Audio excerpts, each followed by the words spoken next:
नमस्कार, मैं आचार्य मुनेन्द्र कुमार त्रिपाठी, ज्योतिर्वास्तुविद, काशी की परंपरा से। और आज हम दीपावली के मुहूर्त के विषय में एक प्रकरण लेकर आए हैं, क्योंकि बहुत सारे लोगों का विचार है कि इस वर्ष जो दीपावली हो रही है वो 25 तारीख को सूर्य ग्रहण है, तो क्या वह दीपावली मनाई जाएगी, दीपावली पूजन होगा या दीपावली पूजन ग्राह्य नहीं होगा। तो इसी के विषय में एक छोटा सा संदेश सभी के लिए सूचक कि दीपावली पूजन किस दिन करना है और कैसे करना है, उसके विषय में हम चर्चा करेंगे। दीपावली का मुहूर्त क्या है और कौन सा मुहूर्त आपके लिए सबसे उत्तम होगा। तो 25 तारीख को, जैसे कि सभी लोग जानते हैं, सूर्य ग्रहण है। खगाश सूर्य ग्रहण भारत में मान्य होगा और सूर्य ग्रहण 25 को होने के वजह से दीपावली पूजन 25 को ग्राह्य नहीं होती है। तो 25 को यह दीपावली पूजन ग्राह्य नहीं होती है, इसलिए हम इस पूजन को, हमारे शास्त्रों में प्रमाण है कि अगर ऐसी कोई आवश्यकता आती है, जब ऐसे दीपावली पर्व इत्यादि पे कभी ग्रहण काल्य होता है, तो उसके एक दिन पहले हम, अगर वह तिथि चतुर्दशी सहित अमावस्या व्याप्त होती है, तो दीपावली उस दिन भी ग्राह्य की जा सकती है। मूलतः इसके प्रमाण भी मिलते हैं, बहुत जगह इसके प्रमाण भी कहे गए हैं कि जैसे बहुत सारे लोग पूछते हैं कि ये प्रमाणित है या नहीं है। तो पूर्वत्रे प्रदोषाप्तौ लक्ष्मी पूदाउन वार्ताराम, अर्थात चतुर्दशी के सहित अगर अमावस्या तिथि आती है तो उस दिन हम दीपावली के पूजन को कर सकते हैं। तो पहला कि 24 तारीख को चतुर्दशी के साथ अमावस्या सायंकालीन व्याप्त हो रही है। कोई भी तिथि जब एक अपने घट से अधिक ग्राह्य करती है तो उस तिथि का फल होता है। अमावस्या सायंकालीन आती है, इसलिए 24 तारीख को चतुर्दशी व्याप्त जो अमावस्या है उस दिन हम दीपावली के पूजन को करेंगे। जैसे बहुत सारे लोग ऐसा भी प्रश्न पूछ रहे हैं कि 25 तारीख को जो सूर्य ग्रहण है, उस सूर्य ग्रहण सायंकाल सूर्य ग्रहण समाप्त हो जाएगा, तो क्या रात्रि में दीपावली पूजन की जा सकती है? तो इसमें नहीं, इसलिए नहीं की जा सकती है कि दीपावली ही केवल एक ऐसा पर्व है जो तिथि से ग्राह्य किया जाता है। तो रात्रि कालीन जब आप पूजन करते हैं तो उस समय अमावस्या तिथि ग्राह्य नहीं होगी, प्रतिपदा चल रही होगी। तो प्रतिपदा में हम लक्ष्मी पूजन को नहीं ले सकते हैं, पहला। दूसरा, बहुत सारे लोग ये भी कहते हैं कि सूर्य उदयकालीन तिथि मानना चाहिए, क्योंकि बहुत सारे संप्रदायों में ऐसा है कि उदया तिथि लेते हैं, बहुत सारों में जो तिथि चल रही होती है वो भी लेते हैं। तो सर्वप्रथम हम उदया तिथि दीपावली पूजन के मुहूर्त में ग्राह्य नहीं कर सकते हैं, इसलिए 24 तारीख का ही मुहूर्त सर्वोपरि होगा। जिस दिन 25 तारीख को दीपावली वाले दिन जो अमावस्या को सूर्य ग्रहण है, वह ग्रहण बहुत विकट संयोग से ऐसे ग्रहण उत्पन्न होते हैं, उसमें आप अपने से भगवान का स्मरण करें, अपने मानसिक रूप से लक्ष्मी का पूजन करें, वो सुंदर फल को प्रदत्त करती हैं। लेकिन लक्ष्मी पूजन को वहाँ पर नहीं किया जा सकता है, इसका खंडन करते हैं हर जगह से। शास्त्रों में ऐसा विहित है कि ये ग्राह्य नहीं है, इसलिए लक्ष्मी पूजन 24 तारीख को सर्वोपरि मानी जा रही है। दूसरा, लक्ष्मी पूजन हमें कैसे करना चाहिए? लक्ष्मी पूजन के लिए सबसे उत्तम मुहूर्त क्या है?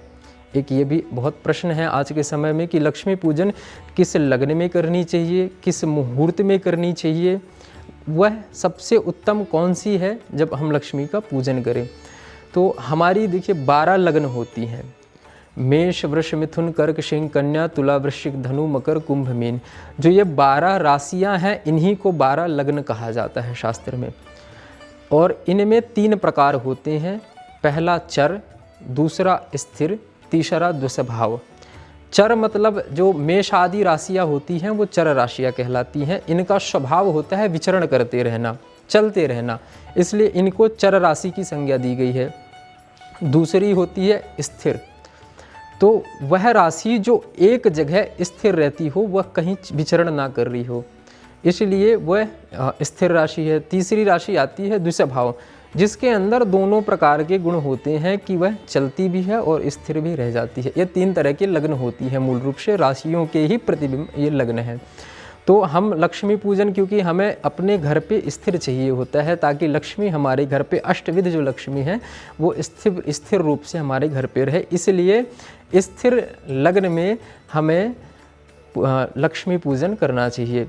और स्थिर लग्नों में जैसे कहते हैं कि सिंह लग्न सबसे उत्तम क्यों है, और भी लग्न हैं जो स्थिर हैं, वृष लग्न भी स्थिर मानी जाती है, और भी लग्न स्थिर मानी जाती हैं, लेकिन सिंह लग्न ही सर्वोत्तम क्यों है, एक ये भी प्रश्न होता है।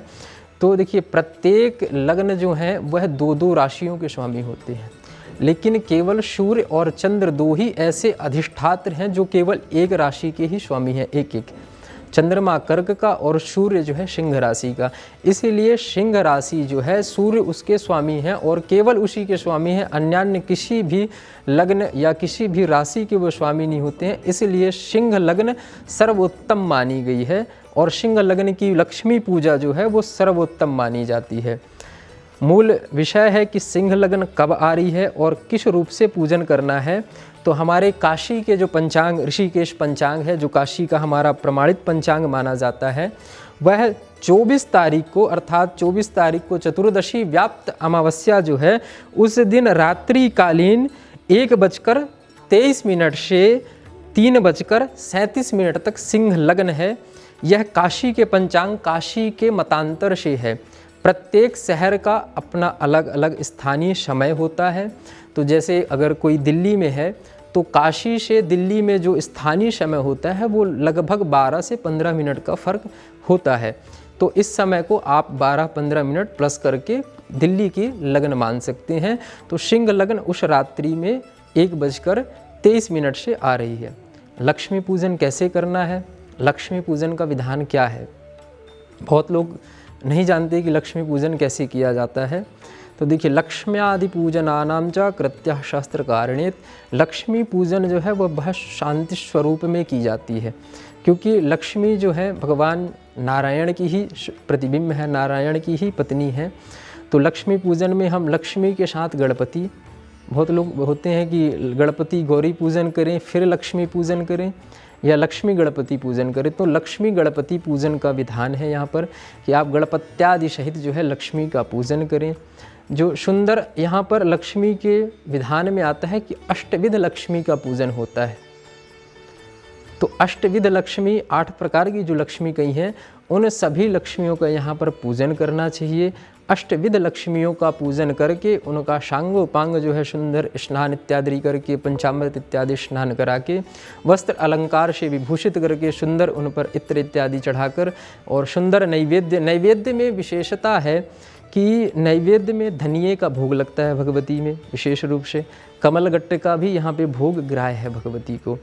तो भगवती लक्ष्मी को आप धनिया, कमलगट्ट इत्यादि, धान का लावाश इत्यादि, इन सभी का भोग जो है भगवती को अर्पित करते हैं। बहुत जगह हमने गुरु परंपरा में देखा है कि जब भगवती लक्ष्मी को या किसी भी देवी स्वरूपा को भोग जब लगाया जाता है तो जो धान का लावा है उसको शहद के साथ मिश्रित करके भोग लगाते हैं। इससे लक्ष्मी की अति कृपा जो होती है वो घर पर विशिष्ट कृपा होती है।